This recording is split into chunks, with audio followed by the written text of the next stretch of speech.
Alhamdulillah, salatu wassalamu ala rasulillah wa ala alihi wa sahbihi man wala.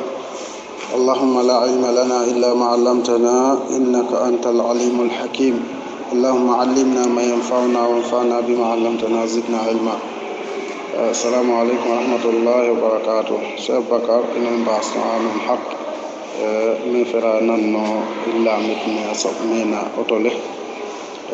nanno amitam tonto woni Ustaz Ahmed comme nete laytuna rek to ali tere fo kino kina wa commentaire tel ajiha solo lol illa mitno jiha solo telef ka anona ga tama waro jita wala lo détail lam wax dek ajeje haqqa anona ga sharia dona na don to ko herefna kilifa fane bisit no te binne telef ka te warna geno no ten telef awari no genan parce que no honna min haythu sakantum min wujdikum awari no nyamin awari no yeran awari no rokan awodanga te wari no wadi dépasse fane warna no ñowole no tehe ko sukun ka ha mom famme o ko nuna ge ka o te wara anga ka wara ma war al wala peran ke hay lambo hatta sanu gedi na suk ingas pharmacie to bukiro jika essence sallahu jirin kiram alef karef men bayu bisita mo bisitin binne to bukino jika naari ba senya ma jallan kiram on jiri to hatta baba ansa immusne o yaram binne walla baba wasante hehel o nanga warok na fedel o tulere sallallahu alaihi wasallam ma te warok na fedel ngiri mus na te wehna wasirante nyama lang awe hin jodidante nyam o te hon terok na fedel nda o yalu he wusa no pat o te wo hanu naga o te wa bewdi na ref arab tay ho mo yale wusa nin ayirmina bekin aljanna ngir har anya jana kopna desert fane ba hodo mela fudo na ngasa yer yete wororna agiyo bo amita lanke la makodom terok kama ngasa le nak e no nyaf do letna ci yo bo hole yero yale wusa nin gittika Allahu akbar o kino he anona ga koy wobi sidun binne a wara war pour gain win o te ha o yirmin to anga e kefiyano te ha tiabo jihate no tulere sallallahu alaihi wasallam kana laydo Sa'd ibn Abi Waqqas alamina innaka lan tunfiqa nafaqatan tabtaghi biha wajha Allah illa ujirta alayha hatta ma taj'alu fi imra'atik alima jike ka dépasse o ka nyaba de no gidim do lu julo yalo e rabdam ten tiabu mim alima hatta sa kefiyano don notef chodante nyam sa alima tiabo jihate to tulero sallallahu alaihi wasallam yete watana adna kete fakit na madit ten def rewwe annisa ma malakat aymanu as-salatu salamu malakat aymanukum aculli fi rewwe tena etu denka yori yite def na hajj fa mbakit fete te yasora fa het fani tam kena yasori duden alimanu sika rewwe nu dox ni dox na den na kollere no yalo he alima njang njeh fi njokni den na kollere no yalo he alima wina hanun sika da den nu yirma den nu nyam na den ken nyama nu gula den ken gulwa o tew harita waru def no korum sutura waru def no korum foppa waru def no korum na kore itama wara jehi fa an ga o te ha wara na waro yirim wara na waro sika awara na waro makoy kende peranke dikande kar illamit ne ote he yifa nyapa yi fi feran le et kano cho tan defte muñ o he munya na fata bato muñ kitana bo o muñ wahe afeddar koy kitana bo muñ fango afeddar tan def jehe bahtan kitana bo o munya dom fop tan def ga nange paha angena ngole me muñi nugar nagar wole muñi bo ila fango nagar ka lam tele fa padurole alo naga nange pa mukno kino he fe boy nyowa nangena ngole me muñi rek men boya fango nagar ka lam indabit o muñ o yalele ma inna ma yuwaffa as-sabiruna ajrahum bighayri hisab muñi hana bato muñole ka ha def peran dikande rek o mofni life hotel o korof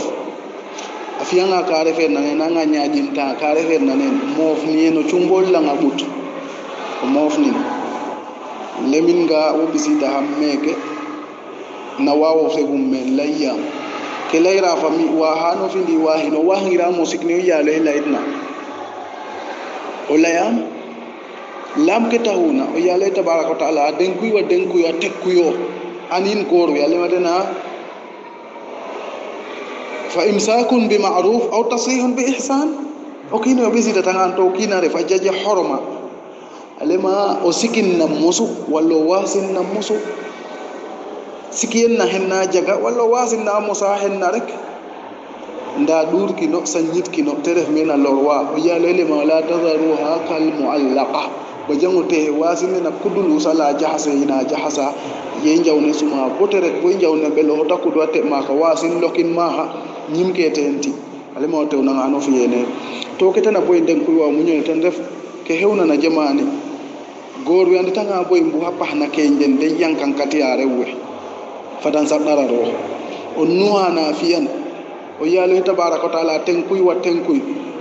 la tabu alayhi nasabila inna allaha kana aliyan kabira o te ware fanon o toñan yankan katiya no yalele ma inna allaha kana aliyan kabira o yalo he goda tok o yalo refo yakatan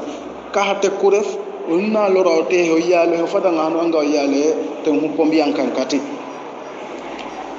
ke god jamani nge walna wore tanga bo imbu happa ke mon ande ga imbu ananga nango o nyowa ahona aleba ninda harafi yo arose yange nyowa wasa nge ale boyate honna ande tanga bo imbu ne aleba na kenyake wala teret ba hon safaf de jango te ha ambuno yankan katia ke wadina ande den fote bi katiran wallo nyapa ma woro to nanu tehe cho katino ke warna no ten geno katiron ke warna no ten pour har pour te haare bawa décourager pour hedo mo nyurof wallo te fina refer nanen pour way no haj jeta nen to yale tabaraka taala haramu yana haram wala ta'dhuluhunna wala tudaruhunna lidayyiqu alayhinna yale ma banul lor rewe pour mbikla den lelew gi an ga mbufne refate men awe chakollo refana to yale ma wala tansawil fadla bainakum yenu njera yenu nyapara ingoytirne indetirne ibisirne ma ko irne boso ko ote hela changiram na hela cha musole na la yaham ken bukano le awta na bote gar koy boy mbuna re ba wajo na kenyof umar ibn al-khattab alima aw kullal buyuti buniyat ala al-hub ndi tokke fop mbuhiram tabaheni ajiya tokka naga kollore sikuden faare dangi fay basil ne ten sikuden kon ma ko re wara sadara ro ote hente gegna kete digante fiyan Aus ibn Samit nu andan ajida jo tew delle mana khawlat bintu Sa'lab tere do tewo pa wini foko andan dino fa wa saksi Abubakar o jo kem matam mahinda matayaj nda waxtan fani laacun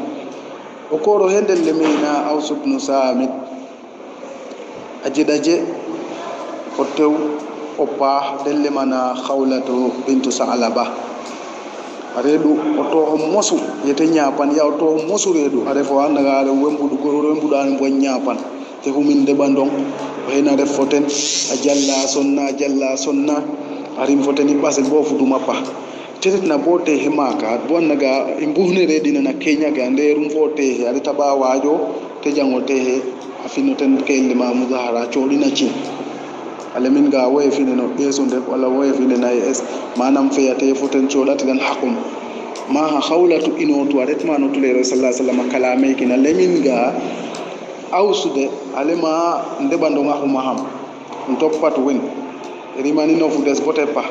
alema yetuma bo nyaka dole ko te choda machi wol yalo refande resote otulo lemina amana fiya no fi amana fiya fi keke yewtule sallallahu alaihi wasallam la ya foten ya geno ndokanne ay salema mi kama ndokale nana den botule rendo natira nana yokke nani mi yokke alima men jibril fatidu alayhi salatu wassalam fa wahyu fani qad sami'a allah qawla allati tujadiluka fi zawjiha wa tashtaki ila allah wallahu yasma'u tahawurakuma inna allah sami'un basir qad sami'a allah na asamano yalo fudni to aya fani pura defandar haroteha alago yalo inna kat fallayno hegarna animatira fa wadona tira fa wono korum to yalo henna nakete jambata kon ka o ko waranu muito o lora o tefro o defandaran asaman ka o nanangan nanino o tewna ngano newle o tewna ngano lore to fon kena watna imbu na ke nyokin o digan rek digan to fikiro ke digan nena balful wa'adtani thumma lam tufi bi maw'idati fakunta kal muzni lam yumtir wa qad ra'ada neno ko ay yakaruma tasna yelna ba hin bote foga de bida de tesal ken jullit jehiran afofo melokan ken nafiq idha wa'ada akhlafa adige yanga ba pare awude o kine nafian diga ngaw tef keke bote je yakar fian kinoten aminya nga o de takini ho hof o tolere ma fofu melokan ken nafiq adige tanga fike ka moy to hel kono ko re fata sadaro dawte itam ino ya manam in conseil ante mo de muñ abato muñole muñe naate bato muñole danga nyowole ke refe tous memo kine nun fote nun de ranga to gene wen ke waruna wo genof ke waroma o siki basilne sika tollule fiake wa hona amayaten yay inka anona ga nena do lotu andef no yankan katiyel donel pression binne nu yakona binne o yakon nu fahir na binne o faun o refo fam binne jalla to patwano fiana to so sonna ndaw yale fiano parke fiano qabul basil ni ngara ngayta mo yale barke na dena fiana den qabul dika eta mo tew nu terem no warano waro nyohor mem mo okoro he genu wangen ke waruna sa wo fey bo muy onanga fuka etam bara def tafil da def kamando kala tuma bollan ke bot layir foten ke layir ka foten tafil fana barwine nananom barwine andanom to amaya may rew jamani wanji henna sak nyal no korba waro macho chodiram rek o woro chamino ret manoten o ko resfiene fa po ret ma yayo ret ma kaytam jitana sekere no kor na ngano wo tafit dane waho na fi rek o hoywe yakar na ga kilifa yu mande o lenga foten to nane del lay foten tefike waruna kena jange tam arefa ngato aji hawa anona ga kum killa ya kara den gawle nga faden hanan ba hinu mat to nana den o fiin to basentu wan ten mayu noten mayu kaha fonkena taka bo munyole mojo o je solo basentu wan noten mayu comme te waru fito fi to diga nga motal kekete digitna basentu yo noten mayu kon debale fanana kino kina wa layten nda okoro hetam fatasa dararo anga ketefiya bakada jiaten nu warna codo tem to codino anana nangiram jehiro nyuto kum wala mangane ba woro te woro jero lam ketana bo okoro heje sañ fana awa hosimo tehe vite way no fonito tehe was pouvoir fana yale co no koro he tan def e keno naga to no yale he do non katan faneten dépense fanate sikano te ha tata nga bo wate sikano te ha dépense wata no fajan ajoyum e kiliftef na hana sam no bayum o yalele ma ar-rijalu qawwamuna 'ala an-nisa'i hatta hun bima faddala Allahu ba'dakum 'ala ba'd bima anfaqu min amwalihim ketana boy kiliftefa ano e refe amina huma on ba parek refe am bondo amina fara en ba amil aha tende fat dépense fane sikona binne wona jalla codan nyamna na jiranga wadina abangdange orokin ka hata bo ref kilifa fana o simangan tafi o foncangante was o rata nga ko bo wa hatiro ka o simangan fiye jekirote na ta dalen to kum to jeke bakar fallen o le mangane bawro te woro jeketen bakar fallen lam ke wara no na fiyan ni noten to maya wa no gani ustaza laituna annanga mbor wa nyap kin tafil lam har we defanna den walla we den defanna mbahira no biyana den suko de we wano gado bakar dik bakar fe no tehe wano naga wada no fiyan no dikande ke bakar fane na muno moyo la tefika ba wora nya pitkin tafil ko defe ka te hacelin nof e keni jeduka inya mbas na ten wallahi fane matamay mbas haq هذا صلى الله وسلم على نبينا محمد وآله وصحبه أجمعين باس نوا بير ويفاني كوي نبلا سلي إمبوت نعرف السلام عليكم ورحمة الله الحمد لله والصلاة والسلام على رسول الله وعلى آله وصحبه من والاه اللهم لا علم لنا إلا ما علمتنا إنك أنت العليم الحكيم